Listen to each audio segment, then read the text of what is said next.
হুজুর আকরাম সাল্লাল্লাহু আলাইহি সাল্লাম সমস্ত দুনিয়ার সমস্ত মানব দানব জিন ফারিস্তা সমস্ত নবীদের চেয়ে বেশি জ্ঞানী ছিলেন।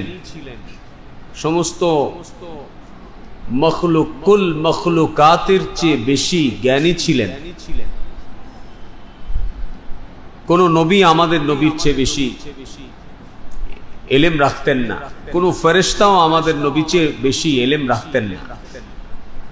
সমস্ত ফেরেশতাদের চেয়ে বেশি ইলম ছিল আমাদের নবী। সমস্ত নবীদের ইলমকে জমা করলে যা হবে তার চেয়ে বেশি ইলম ছিল আমাদের নবী। বলকে সমস্ত ফেরেশতাদের ইলম, সমস্ত নবীদের ইলম, কিয়ামত পর্যন্ত আনেওয়ালা সমস্ত আলিমদের ইলম, আরো যত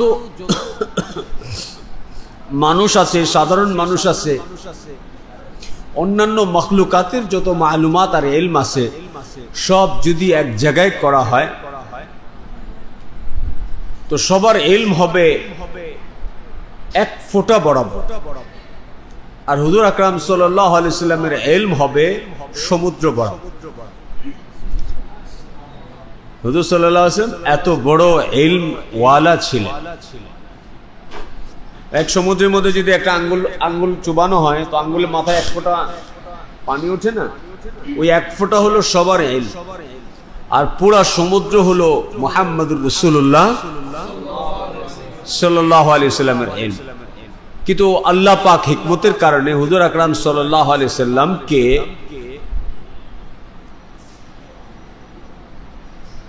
এত ইলম এর মালিক করা সত্ত্বেও নিরক্ষর রেখেছিলেন। কি রেখেছিলেন? নবীজি অক্ষর জ্ঞান জানতেন না, পড়তে পারতেন না, লিখতে পারতেন না।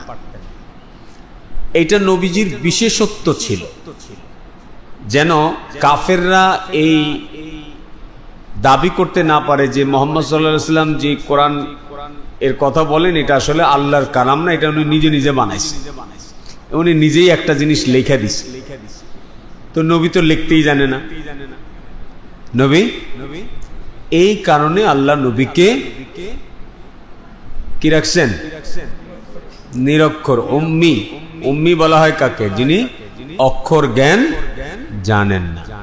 তো কারো কারো কাছে এটা মনে হয় যে নবী নিরক্ষর ছিলেন, বলে আমাদের কাছে এইটাই নবীর বিশেষ মর্যাদা। কি বলেন? কোরআন এবং হাদিস দোনোটাই ওহী, কোনটা প্রত্যক্ষ কোনটা পরোক্ষ। কোরআন প্রত্যক্ষ ওহী আর হাদিসও পরোক্ষ ওহী। আল্লাহ নবীর সিনার মধ্যে যেটা ঢালতেন ওইটাই নবী বলতেন, এর বাইরে নবী কোনো কথা বলেন নাই পুরা জীবনে।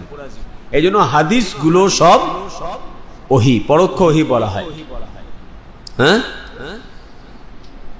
তো রাসূলুল্লাহ সাল্লাল্লাহু আলাইহি ওয়াসাল্লামের কাছে যে ওহী এসেছে সেটার একদম শুরুর ঘটনা কেমন ছিল? হুজুর সাল্লাল্লাহু আলাইহি ওয়াসাল্লামের কাছে সর্বপ্রথম সবচেয়ে শুরুতে ওহী আসতো স্বপ্নের মধ্যে। হুজুর সাল্লাল্লাহু আলাইহি ওয়াসাল্লাম ভালো স্বপ্ন দেখতেন। স্বপ্নের মধ্যে ফেরেশতা এসে নবীকে কিছু কথা নবীজিকে শুনায় যাইতেন, নবীজির কলবের মধ্যে ঢেলে যেতেন আল্লাহর তরফ থেকে। আর যেটা রাত্রেবেলা নবী স্বপ্নে দেখতেন সেটা দিনের বেলা এরকম পরিষ্কার দেখতে পাইতেন যেমন নাকি সূর্যের আলো, দুনিয়া সবকিছুকে চকচকা পরিষ্কার দেখা যেত। অর্থাৎ আমরা বলি না যে আমি যা স্বপ্ন দেখছি সেটা সত্য হয়েছে, সব রাত্রেবেলা আমি এটা স্বপ্ন দেখছি, আমি সকালবেলা দেখি এটাই সত্য, এরকম অনেক আছে না? অর্থাৎ নবী যা স্বপ্ন দেখতেন সকালবেলা ওগুলো সব হুবহু মিল পেতেন, এগুলো সব সত্য স্বপ্ন ছিল। এই সত্য স্বপ্নের মাধ্যমে প্রথম 6 মাস নবীর কাছে ওহী নাযিল হয়। এই ওহী অবতীর্ণ হওয়ার পরে হুজুর আকরাম সাল্লাল্লাহু আলাইহি সাল্লামের মধ্যে নির্জনে অবস্থান করার আগ্রহ তৈরি হয়, নির্জনে আল্লাহর গোলামি, আল্লাহর ইবাদত করার তলব তৈরি হয়। সবসময় লোকদের থেকে আলাদা আলাদা থাকার একটা মেন্টালিটি, একটা আগ্রহ, একটা পিপাসা, একটা তামান্না তৈরি হয়। লোক সমাজ থেকে আলাদা হয়ে নির্জনে একান্তে আল্লাহর সাথে আল্লাহর ইবাদতে মগ্ন হওয়ার একটা চাহিদা ভিতরে তৈরি হয়। যে কারণে রাসূলুল্লাহ সাল্লাল্লাহু আলাইহি ওয়াসাল্লাম গারে হেরা, আপনারা যখন ইনশাআল্লাহুল আজিজ হজ করবেন, এখানে কেউ কেউ তো করেছেনও বটে, হজ অথবা উমরার সফর কে করেছেন? কেউ আছেন? একজন করেছেন, মাশাআল্লাহ। সবাই নিয়ত করেন হজ এবং উমরা করবেন ইনশাআল্লাহ। কতবার বলেন? বারবার। আল্লাহ যত জীবন বাঁচায় রাখে, প্রতি বছরই নিয়ত এমন থাকা চাই, আমরা যারা আহলে ইলম, আলেম বা আলেম হইতে যাচ্ছি, আমাদের প্রত্যাশা এমন থাকা দরকার যে প্রতি বছর একবার উমরা করব, একবার হজে যাব। বাইতুল্লাহ আর মদিনা মনোহরার চেয়ে উত্তম কোনো জায়গা আছে যেখানে যাওয়ার তামান্না আমাদের অন্তরে থাকবে? ঠিক কিনা? এই জন্য বারবার হজ্জে মাবরুর আর জিয়ারতে মদিনা, এটা আমাদের প্রত্যেক মুসলমানের তামান্না। তো আপনারা যখন হজের সফরে যাবেন, তখন দেখবেন আপনাদের কাফেলা আপনাদেরকে ওই হেরা গুহা জবালে নূরে নিয়ে যাবে। আপনাদের জবালে নূরের একদম উপরে, অনেক উপরে, হ্যাঁ, সেখানে একটা গুহার মধ্যে রাসূলুল্লাহ সাল্লাল্লাহু আলাইহি সাল্লাম প্রথম যাইতেন, সারা রাত হুজুর সাল্লাল্লাহু আলাইহি ওয়াসাল্লাম ইবাদতে মগ্ন থাকতেন, সকালবেলা নেমে আসতেন। পরে পরে এমন হইল যে 2 দিন 3 দিন থাকতেন, 2 দিন 3 দিন টানা ওখানেই থাকতেন। এরপরে নিচে এসে আবার কিছু খানা দানা নিয়ে আবার যাইতেন, আবার 2 দিন 3 দিন থাকতেন। এইভাবে আস্তে আস্তে সময় বাড়ে। একটা সময় তো যে হুজুর 7 দিনের মধ্যে নিচে নেমে আসতেন, এবং এর পরবর্তীতে লম্বা সময় হুজুর ওইখানেই থাকতেন। তখন আম্মা খাদিজাতুল কুবরা রাদিয়াল্লাহু তাআলা আনহা হুজুর সাল্লাল্লাহু আলাইহি ওয়াসাল্লামের কাছে প্রতিদিন খাবার নিয়ে যাইতেন। প্রত্যেকটা কথার মধ্যেই অনেকগুলো লাইন আছে যেগুলোতে আমাদেরকে নজর দেওয়া দরকার। আমরা হজে গেলে আপনি বুঝতে পারবেন যে এই জায়গাটা এত উপরে, পাহাড়ের এত উপরে। সেই জামানায় তো ওঠানামা করার জন্য কোনো সিঁড়ির ব্যবস্থা ছিল না, ভালো ব্যবস্থা ছিল না। এই জামানায় তো এখন আমরা যখন যাই, সরকার কত সুন্দর ব্যবস্থা করে দিয়েছে, ঘুরে ঘুরে সিঁড়ির ব্যবস্থা করছে, মাঝে মাঝে বসার ব্যবস্থা আছে, অনেক আধুনিক ব্যবস্থা আছে, নিরাপত্তার ব্যবস্থা আছে। হ্যাঁ, তো সেই সময় তো কিছু ছিল না। তারপরও আমরা দেখি যে হাজার হাজার হাজিদের মধ্যে মাত্র অল্প কিছু লোক উপরে যায়, অনেকে নিচের থেকে দেখে চলে আসে, বলে যে এত উপরে যাইতে পারবো না, যায় না। অনেক মানুষ নিচের থেকেই দেখে চলে আসে, কিছু লোক যেতে পারে। কিন্তু আপনি চিন্তা করেন, একজন নারী আম্মা খাদিজাতুল কুবরা রাদিয়াল্লাহু তাআলা আনহা কি পরিমাণ হিম্মতওয়ালা, হ্যাঁ, স্বামীর প্রতি। কারণ তখনও তো নবী হন নাই, নবুয়ত প্রাপ্ত হন নাই, নবুয়তের ওহী তো তখনও আসে নাই। আমরা এখন যে আলোচনা করতেছি, এটা নবীর কাছে প্রথম সরাসরি নবুয়তের যে ওহী, এটা আসার আগের ঘটনা। এখনো আমরা যে আলোচনায় আছি, তখনই নবী নবুয়ত প্রাপ্তির আগেই আম্মা খাদিজা রাদিয়াল্লাহু তাআলা আনহা নবীর প্রতি এই পরিমাণ এতেমাদ, এই পরিমাণ আস্থা, এই পরিমাণ ভরসা, এই পরিমাণ ভালোবাসা, এই পরিমাণ ভক্তি শ্রদ্ধা, যেখানে একজন হাজী সাহেব সারা জীবনে একবার হজে গিয়েও উঠতে সাহস পায় না, সেখানে উনি প্রতিদিন খানা নিয়ে নবীর জন্য উঠতেন। প্রতিদিন এই পাহাড় বেয়ে উপরে উঠতেন, নবীকে খানা দিয়ে আসতেন। অথচ আজকের মতো সে সময় ওঠা এতটা সহজ ছিল না।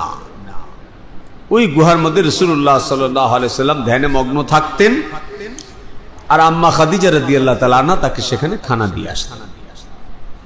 তাহলে ওহী নাজিল হওয়ার আগে, ওহী নাজিল হওয়ার আগে, অর্থাৎ কোরআনের প্রথম আয়াত ইকরা বিসমি রাব্বিকাল্লাযী খালাক, এই আয়াত নাজিল হওয়া, এর মাধ্যমে তো ওহীর সূচনা হয়। এই আয়াত নাজিল হওয়ার আগেই রাসূলুল্লাহ সাল্লাল্লাহু আলাইহি সাল্লামকে নির্জনে ইবাদত করে আল্লাহ তাআলার নৈকট্য হাসিলের এক আমালি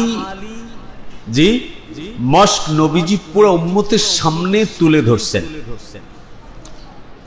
দেখবেন এক আলোচনা থেকে আলোচনা প্রশস্ত হচ্ছে কেন, এগুলো প্রত্যেকটা পয়েন্ট মনে রাখবেন। রাসূলুল্লাহ সাল্লাল্লাহু আলাইহি ওয়াসাল্লাম সহ সমস্ত নবীদের কাজ কোরআনে হাকিমে বর্ণনা করা হয়েছে যে নবীদের কাজ 3টা ছিল। কয়টা? দাওয়াত, তালিম, তাজকিয়া। কয়টা বলেন? বলেন সবগুলা? এগুলো নবীদের কাজ ছিল। সব নবী এই 3 কাজ করেছে, দাওয়াত, তালিম এবং এই 3টা বিষয় কিন্তু আল্লাহ তাআলা কোরআনে কারিমে বয়ান করেছেন। কিন্তু এই 3টা বিষয় সূরা বাকারাতে এবং সূরা জুমায় একটু ভিন্নভাবে আছে। কিভাবে আছে? সূরা বাকারায় আছে ইয়াতলু আলাইহিম আয়াতিহি ওয়া আয়াতিকা ওয়া ইউআল্লিমুহুমুল কিতাবা ওয়াল হিকমা ওয়া ইউযাক্কিহিম। তাহলে এখানে 1 নম্বরে দাওয়াত, 2 নম্বরে তালিম, 3 নম্বরে তাজকিয়া।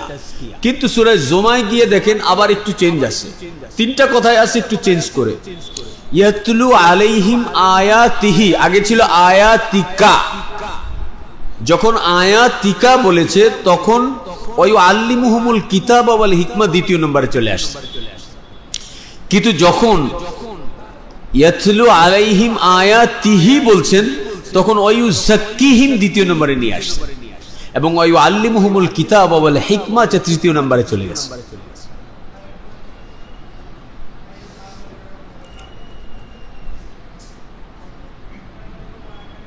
এই জন্যই মুহাদ্দিসিনে কেরাম ইলম দাওয়াতের পরে কেউ ইসলাম কবুল করার পরে প্রথমে ইলম তারপরে তাজকিয়া, আবার কেউ বলছেন প্রথমেই তাজকিয়া এরপরে ইলম।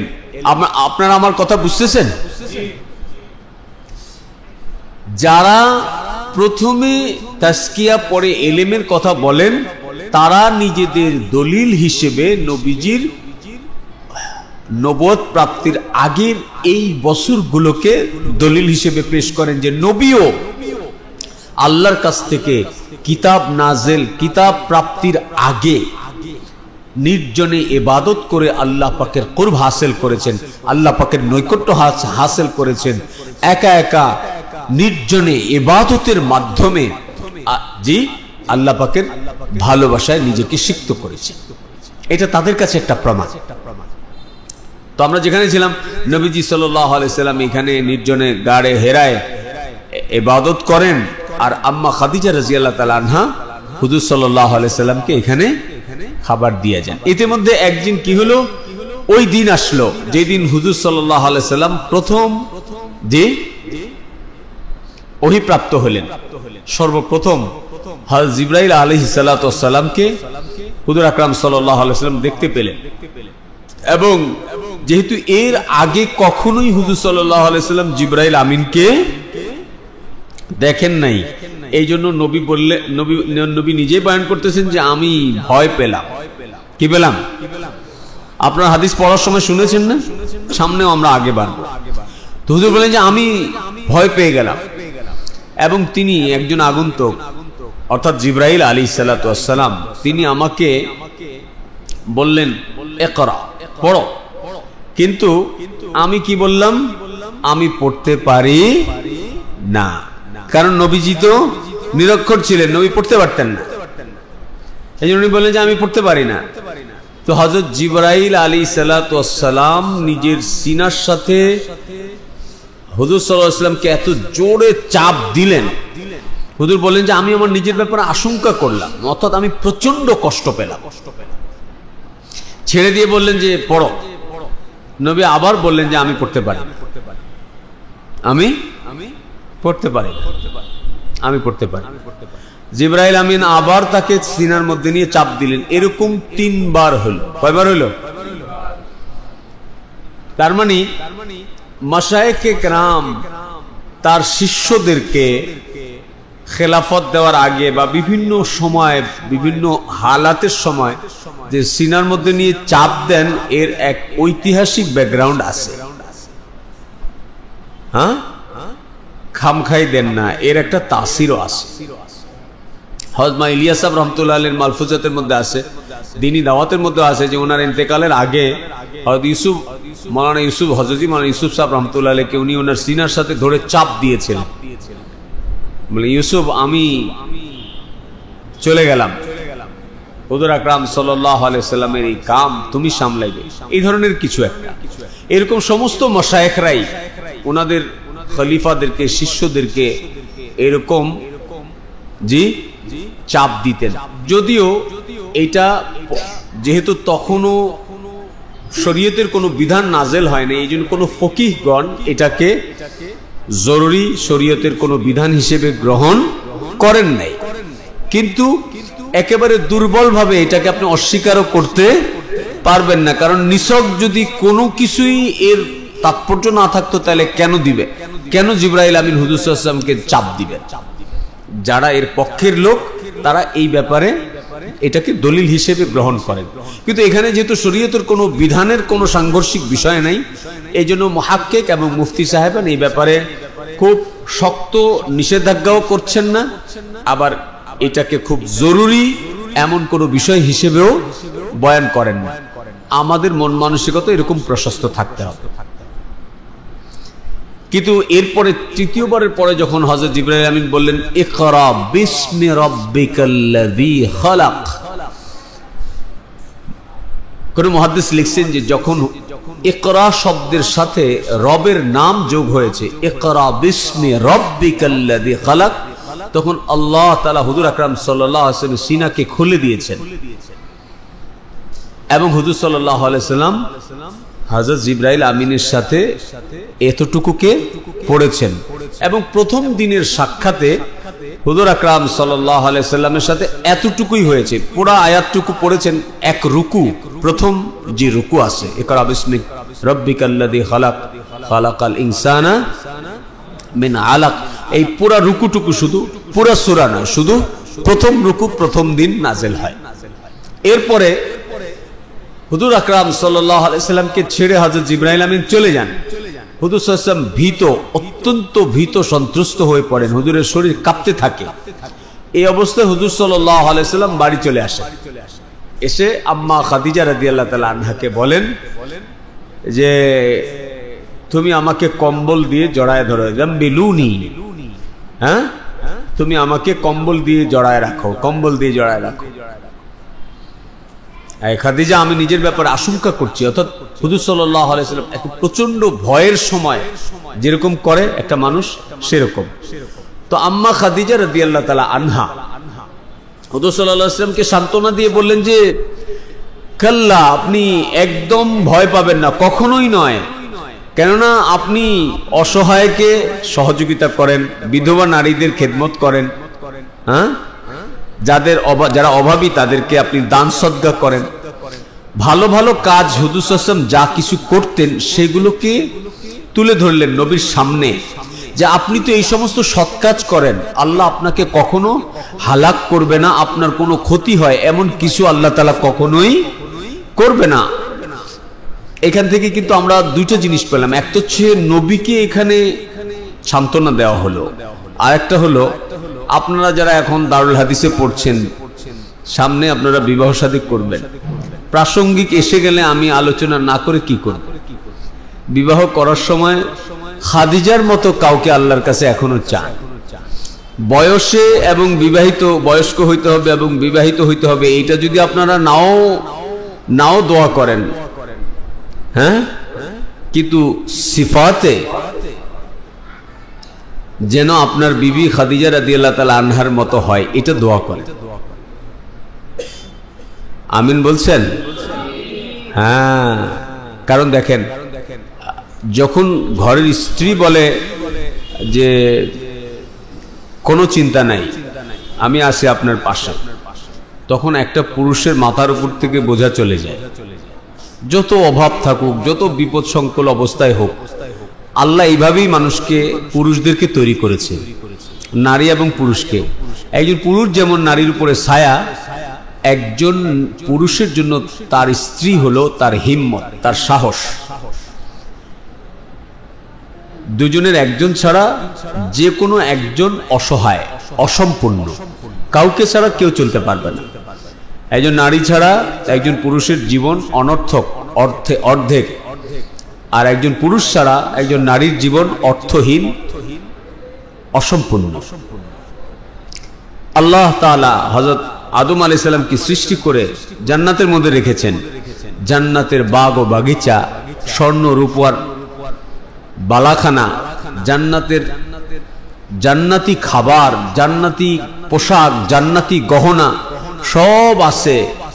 হযরত আদম আলাইহিস সালাম এই কামরা থেকে ওই কামরায় যায়, ওই কামরা থেকে ওই কামরা যায়, ঘুরে ঘুরে জান্নাত দেখে, কিন্তু চেহারা মলিন, মন মরা, কি যেন নাই, কিছু একটা নাই, কিছু একটা নাই, এরকম। আল্লাহ রাব্বুল ইজ্জত হযরত আদম আলাইহিস সালামের বাম পাজর থেকে একটা হাড় খুলে নিলেন। আল্লাহ তাআলা সেখান থেকে আম্মা হাওয়া আলাইহিস সালামকে সৃষ্টি করলেন, তাকে জান্নাতের পোশাক পরাইলেন, জান্নাতের গহনা দিয়ে সাজসজ্জা করাইলেন, এবং একটা কামরাকে সুসজ্জিত করে সেখানে আম্মা হাওয়াকে রাখলেন। এরপরে আল্লাহ তাআলা হযরত আদম আলাইহিস সালামকে বললেন, তোমার জন্য একটা নতুন পুরস্কার আছে, যাও এই কামরা প্রবেশ করো, গিয়ে সেখানে দেখো। তো যখন আদম আলাইহিস সালাম ঢুকে প্রথম আম্মা হাওয়াকে দেখছেন, তো তার চেহারা পূর্ণিমার চাঁদের মতো আলোকিত। হ্যাঁ হ্যাঁ, এরকমই কিছু চেয়েছিলাম, মতলব পার্টনার। একা একা জান্নাতও ভালো লাগবে না, জান্নাতের নাজুন নিয়ামতও ভালো লাগবে। ও হ্যাঁ, পার্টনার, হ্যাঁ এরকম কিছু চেয়েছিলাম, একটা সাথী চেয়েছিলাম। এটা কি চেয়েছিলাম? সাথী।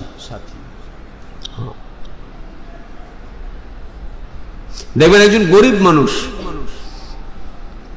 একজন পুরুষ অল্প টাকা কামাই করে, দিন মজুর অথবা রিক্সা চালায়, ভ্যান চালায়, অল্প কামাই করে, কিন্তু তার স্ত্রী যদি স্বামী ভক্ত হয়, স্বামীর প্রতি শ্রদ্ধাশীল হয়, আর স্বামীর কষ্ট বুঝে, স্বামী বাইরে থেকে আসার সময় ঈদের আগে খুব বেশি টাকা কামাই করতে পারে নাই, বাড়িতে আসছে, মনটা একটু খারাপ, স্ত্রী যদি তাকে শুধু 2 মিনিট বলে যে আরে আপনি কোনো চিন্তা করেন, আমি বেঁচে থাকতে আপনার কোনো চিন্তা নেই, সব আমি সামলায় এলাম, আপনি দেখবেন, আপনি নিশ্চিন্তে একটু এখন অনেক কষ্ট করে আসছেন, খান তো, একটু খায় ঘুমান, আরাম করেন, আমি থাকতে কোনো চিন্তা নাই, এই কথাটার সাথে সাথে ঝট করে তার দিলটা হালকা হয়ে যাবে। এটা দেখবেন আপনারা বাস্তব জীবনে। এই জন্য আমিও আপনাদের জন্য দোয়া করি যে আল্লাহ আপনাদেরকে এরকম কোন লাইফ পার্টনার মিলায় দেখ, যেটা দেখে আপনাদের দিল এরকম খুশ হয়ে যাবে। হ্যাঁ, জেসে আব্বা আদম আলাইহিস সালামের হয়েছে, হ্যাঁ, যেমন হুজুর আকরাম সাল্লাল্লাহু আলাইহি সাল্লামের ছিল। হুজুর সাল্লাল্লাহু আলাইহি সাল্লামকে হুজুর যখন এসে নিজের উপর আশঙ্কা করতেছে, বলছে এই খাদিজা, আমি নিজের উপর আশঙ্কা করতেছি, আমি মনে করতেছিলাম যেন আমার মওত হয়ে যাবে, আমি নিজের ব্যাপারে মৃত্যুর আশঙ্কা করতেছিলাম। আপনার ফতুল বাড়ির মধ্যে আছে যে আমি নিজের মৃত্যুর আশঙ্কা করতেছিলাম। নসরুল বাড়ি একই জিনিস লিখছে যে আমি নিজের মৃত্যুর আশঙ্কা করতেছিলাম, আমি এত ভয় পেয়েছিলাম।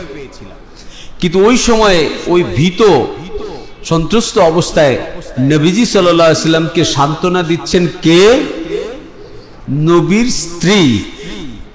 বলতেছে যে আপনি কখনোই এরকম ভয় পাবেন না, আপনি তো এই ভালো কাজ করেন, এই ভালো কাজ করেন, এই সৎ কাজ করেন, অসহায়ের সহযোগিতা করেন, বিধবাদেরকে সাহায্য করেন, সমাজের কল্যাণে আপনি এই কাজ করেন, আপনাকে আল্লাহ হালাক করতে পারেই না, ধ্বংস করতে পারেই না। এই যে সান্ত্বনা, নবী শান্ত হইলেন। নবী কি হলেন? শান্ত হলেন। এরপরে স্বাভাবিক প্রক্রিয়ার কিছু কার্যক্রমও করলেন, শুধু সান্ত্বনা দিয়ে বসে থাকলেন না। কি করলেন? পরের দিন হুজুর আকরাম সাল্লাল্লাহু আলাইহি সাল্লামকে হযরত খাদিজা রাদিয়াল্লাহু তাআলা আনহা তার কাজিনের কাছে নিয়ে গেলেন, হ্যাঁ, যিনি আহলে কিতাবদের বড় আলেম ছিলেন। কি নাম ছিল তার? হ্যাঁ,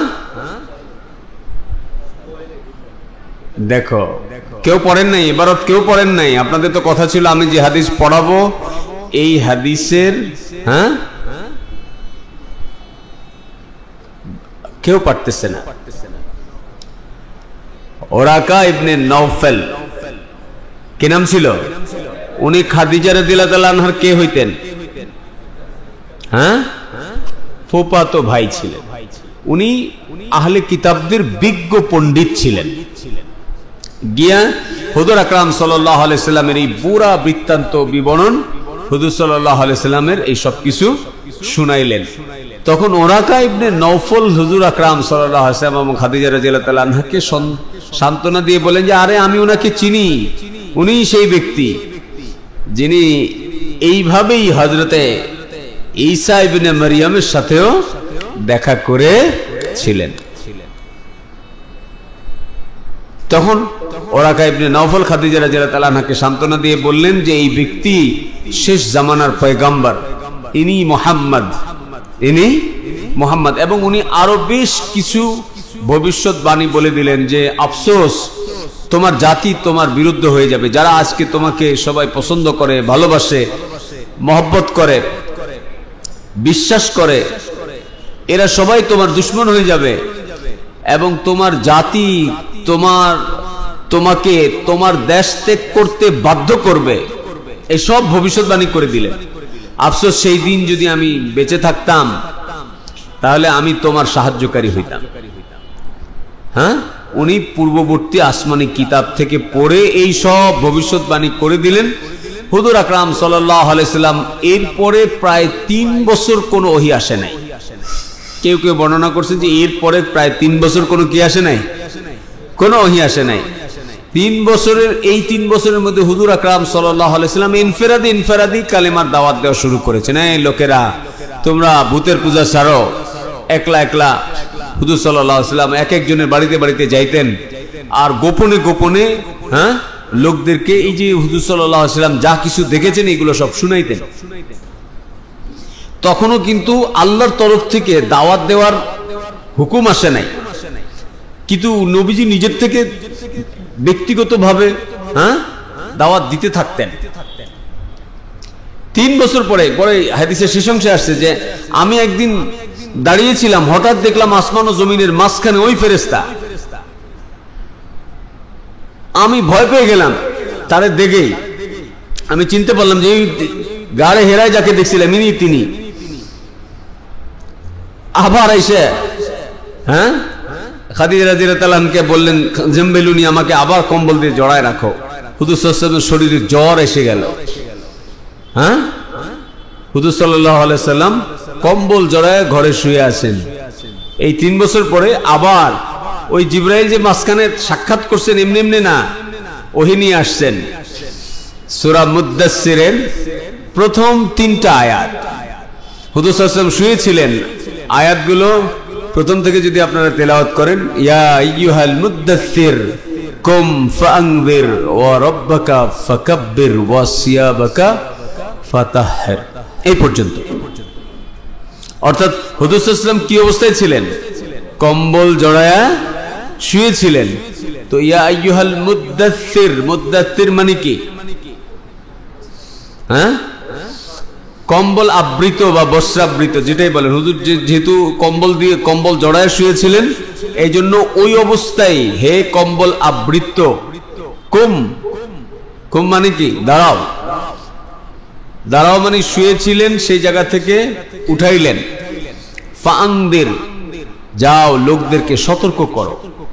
ফাআনযির শব্দের তাফসীরে কোন কোন মুহাদ্দিসগণ বলছেন ফাআনযির মানে হলো ভয় দেখাও, যাও লোকদেরকে ভয় দেখাও। আবার কোন কোন মুহাদ্দিস মুফাসসির লিখছেন ফাআনযির মানে সতর্ককারী, যাও লোকদেরকে সতর্ক করো। কিন্তু আমার কাছে দোনো ব্যাখ্যাই সঠিক। ফাআনযির মানে সতর্ককারীও, ফাআনযির মানে ভয় প্রদর্শনকারী।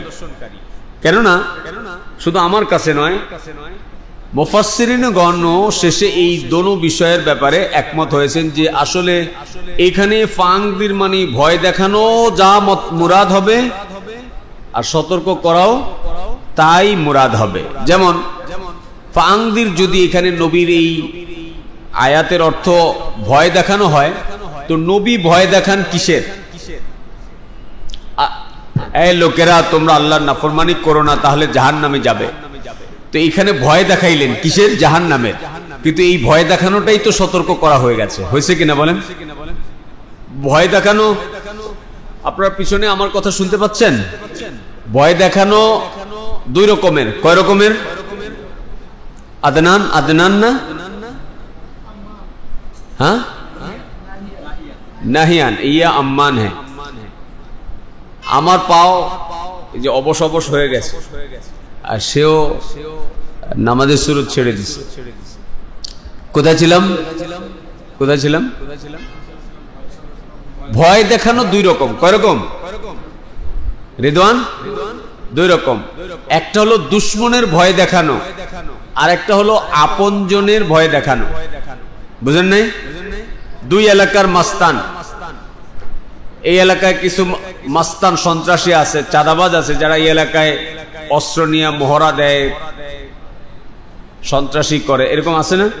আবার আরেক এলাকায় আছে। এখন মনে করো এক এলাকার চাঁদাবাজ আরেক এলাকায় এসে চাঁদাবাজি করে টাকা উঠায় নিয়ে গেছে, এটা তার এলাকা। তো এই এলাকার চাঁদাবাজ বা সন্ত্রাস অস্ত্র শস্ত্র নিয়ে তারে গিয়ে হুমকি দিয়েছে যে এই তোরে যদি আর একদিন আমার এলাকায় দেখছি তাইলে কলম। এটা এক রকমের ভয় দেখানো, ভালো করে শুনেন শিহাব, এটা এক রকমের কি ভয় দেখানো। আরেকটা হলো শিহাব যখন 1 বছরের ছিল, স্বাভাবিক অন্যান্য বাচ্চাদের চেয়ে একটু বেশি চঞ্চল ছিল, দেখলে বোঝা যায়। মারে খুব জ্বালাইছে। মা যখন ঘরে কাজ করতো সে কাশি দিয়া, বটি দিয়া, কেসি দিয়া খেলতো, তাই না? খেলতি না? এরকম খেলতো। এই ছোট বাচ্চা যখন কাঁচি দিয়া, ধারালো ছুরি দিয়া খেলে, কারণ এটা দিয়ে খেলতে সুবিধা, কাগজ কাটা যায়। ঘরের পর্দার কাপড় যে শিহাব কতবার কাইটা ফেলাইছে, আর আম্মারে জিগেলে কজ, ঠিক কিনা? হ্যাঁ, তো এরকম একজন মা যখন ছোট 6 মাসের 1 বছরের কোনো বাচ্চাকে দেখে যে ধারালো ছুরি তার হাতে, তখন মা কি করে, যে ভয় পায় যে আরে আমার ছেলে এই ছুরি দিয়ে নিজেরই কোনো ক্ষতি করে ফেলতে পারে। তখন মা কি করে, খুব হুঁশিয়ারির সাথে, সাবধানতার সাথে তার জন্য একটা খেলনা কিছু একটা নিয়ে আস্তে করে গিয়ে মা আগে তার যে হাতে ছুরি, হাতটা ধরে ফেলে। এরপরে মা তাকে ভয় দেখায়, বাবা এইটা দিয়ে খেলে না, কেটে যাবে। এবার আস্তে করে তার হাতের থেকে ছুরিটা বের করে ওই খেলনাটা তারে ধরায় দেয়। এখানে মাও কিন্তু এই বাচ্চাটাকে ভয় দেখাইছে কিনা? কিন্তু মা কি তার দুশমন? ওই যে ওই চাঁদাবাজের মতো, সন্ত্রাসের মতো? তাইলে ভয় দেখানো কয় প্রকার? একটা হলো দুশমনের ভয় দেখানো, আর একটা হলো আপন জনের ভয় দেখানো। তো নবী যদি ভয়ও দেখান, নবী আমাদের আপনজন, ঠিক কিনা? বরং আমাদের মা বাবার চেয়েও বেশি আপনজন হলেন আমাদের নবীজি, ঠিক কি ঠিক না? এই জন্য ফাংদির শব্দের অর্থ যদি আপনি এখানে ভয় দেখানো নেন তাও সঠিক, তবু সঠিক। আর যদি ফাংদির শব্দকে আপনি সতর্কতার অর্থে নেন তা তো একদম সঠিক। নবীদের কাজই ছিল সতর্ক করা, আর সতর্ক করার জন্য নবীরা 2টা প্রসেসই করতেন, বাশিরা ওয়া নাযীরা। ভয় দেখাইতেন এবং সুসংবাদ বলতেন, সুসংবাদ দিতেন আল্লাহর তরফ থেকে, ভয়ও দেখাইতেন, সুসংবাদও দিতেন। তো এখানে আয়াতের মধ্যে জিবরাইল আমিন আল্লাহর তরফ থেকে নবীকে বলতেছেন, ইয়া আইয়ুহাল মুদ্দাসসির কুম ফাংদির, এই কম্বল আবৃত, অর্থাৎ মুখাতেব হলো নবী, যে হ্যাঁ নবীজি আপনি ওঠেন, ফাংদির যান, লোকদেরকে ভয় দেখান, লোকদেরকে ভয় দেখান। আচ্ছা, ভয় দেখাবেন কি কথা বলে? ও রব্বাকা ফাকাব্বির, আপনার রবের বড়াই, আপনার রবের বড়াই, আপনার রবের বড়ত্ব, আপনার রব কত বড় বানানেওয়ালা, কত বড় দেখনেওয়ালা, কত বড় শুননেওয়ালা, কত বড় কুদরতওয়ালা, কত শক্তির মালিক তিনি, এই কথাকে বলেন ওয়া রাব্বাকা ফাকাব্বির। মানে এখানে এই এতটুকু তাফসীরে আপনি পুরা কোরআন শরীফের আরো কমপক্ষে 200 আয়াত জমা করে ফেলতে পারবেন, যেখানে আল্লাহ তাআলা নিজের বড়াই বড়ত্বকে নিজে বয়ান করেছেন, আল্লাহর শ্রেষ্ঠত্বকে আল্লাহ নিজে বয়ান করেছেন। আল্লাহু লা ইলাহা ইল্লাহু আল হাইয়ুল কাইয়্যুম। হ্যাঁ, ওয়া রাব্বাকা ফাকাব্বির, তো এই আয়াতগুলো তার তাফসীর কোরআন বিল কোরআন। এই আয়াতের তাফসীরে এই আয়াত পেশ হবে,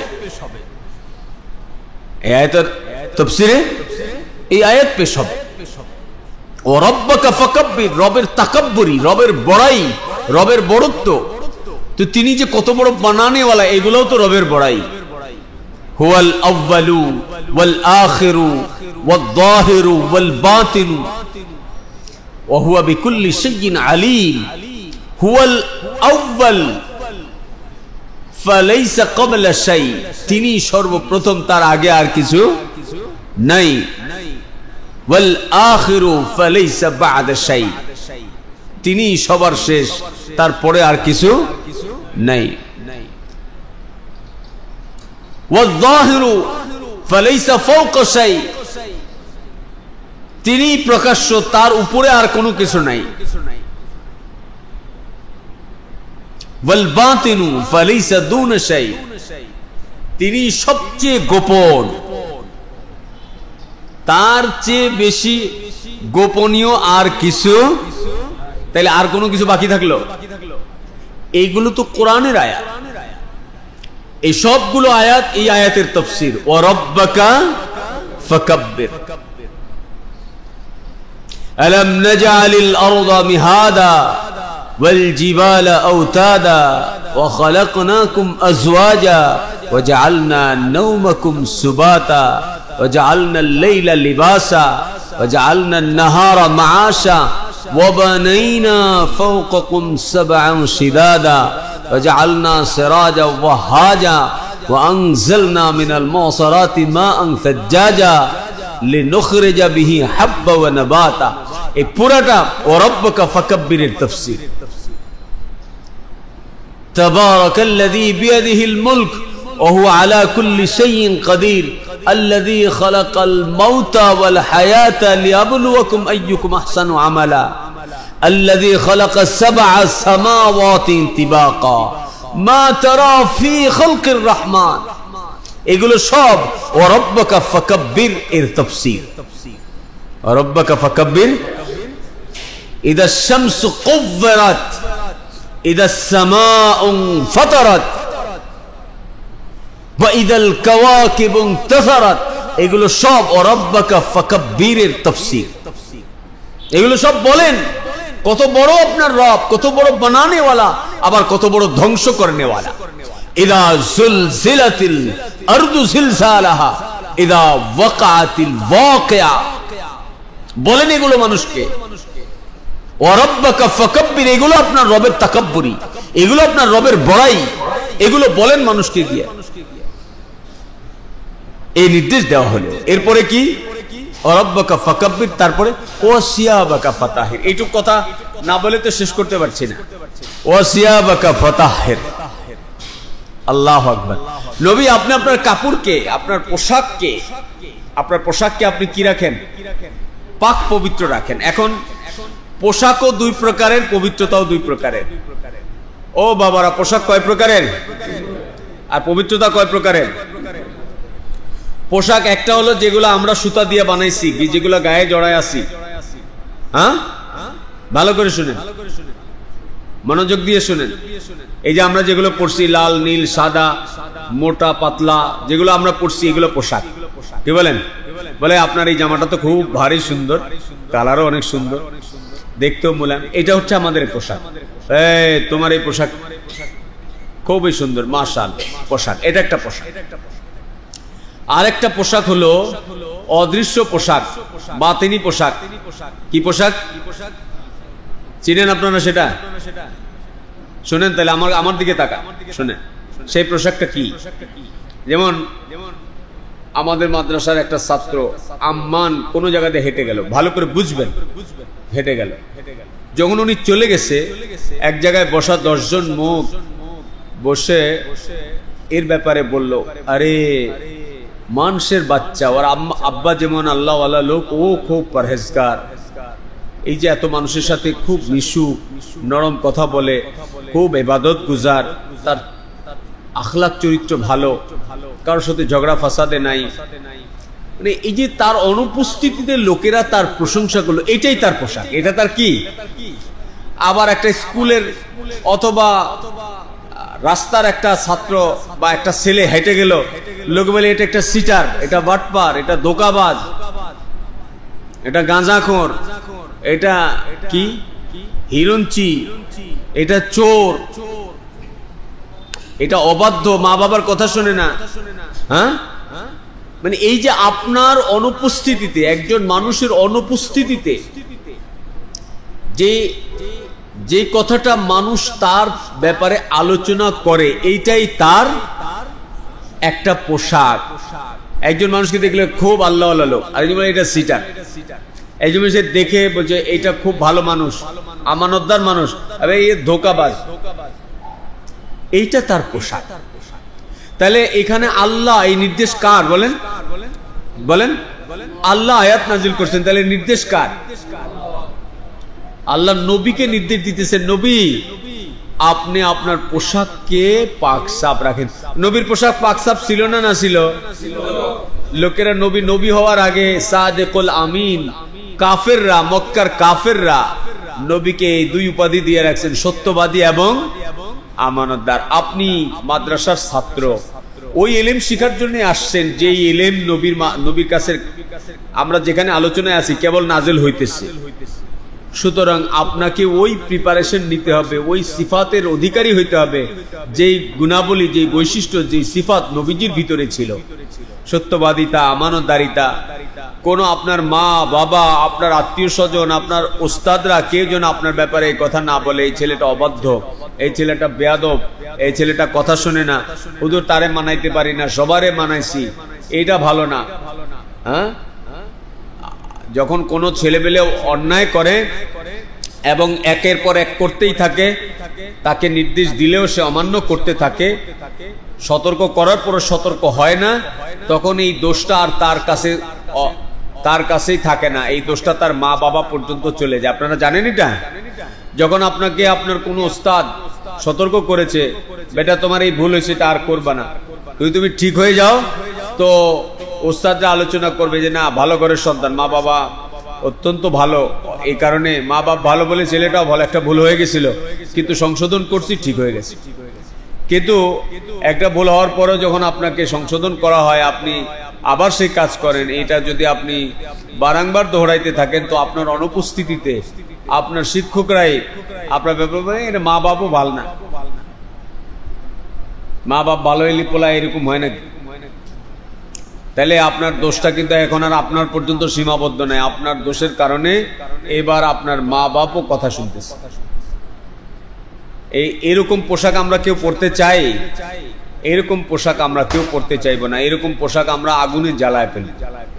আমরা পাক পবিত্র, ওয়াসিয়া বা ফাতাহের, আপনার গায়ে দেওয়া এই পোশাকটার একটা সুতা যদি হারাম টাকায় হয়, তো এই পোশাক পরে নামাজ পড়লে নামাজ কবুল হবে, হজ করলে হজ কবুল হবে, হাদিস পড়লে হাদিস এর নূর সে হাসিল করতে পারবে।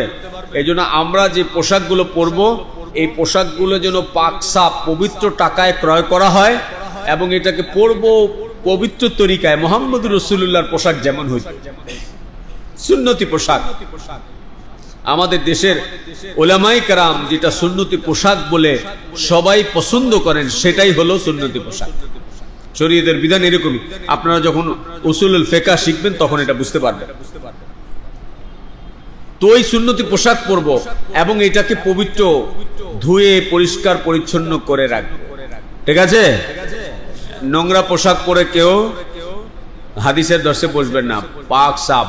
যেমন কোথাও বেড়াইতে গেলে আলমারি থেকে, ট্রাঙ্ক থেকে ধোয়া ইস্ত্রি করা পাঞ্জাবি পরে তারপরে বেড়াইতে যান, হাদিসের দর্শে বসার আগে নিজের ট্রাঙ্কের থেকে ওরকম পাক সাফ ভালো ইস্তারি করা, ধোয়া পরিষ্কার করা। যাদের সামর্থ্য ইস্তারি নাই, আপনি নিজে সুন্দর করে ধুয়ে বটে রাখবেন, সুন্দর পোশাকটা পরেই হাদিসের দর্শে বসবেন। তাহলে বোঝা যাবে যে আপনার কাছে এই হাদিসের দর্শের কি পরিমাণ এহমিয়াত আছে। পারবেন সবাই ইনশাআল্লাহ? আমরা এই হাদিসের পূর্ণ ব্যাখ্যা আরো 2 দিন সময় লাগবে আমাদের, ঠিক আছে? আজ 10:30 হয়ে গেছে, আমরা আজকে এখানেই রাখছি ইনশাআল্লাহুল আজিজ। আল্লাহ তৌফিক দেয় আমি কালকেও আসছি মাদ্রাসায়, আগামী কালকেও আমাদের সবক এই হাদিসের উপরে চলবে। তবে শুনে রাখেন, প্রত্যেকে এই হাদিসের রাবীদের জীবনীটা একটু পড়ে রাখবেন।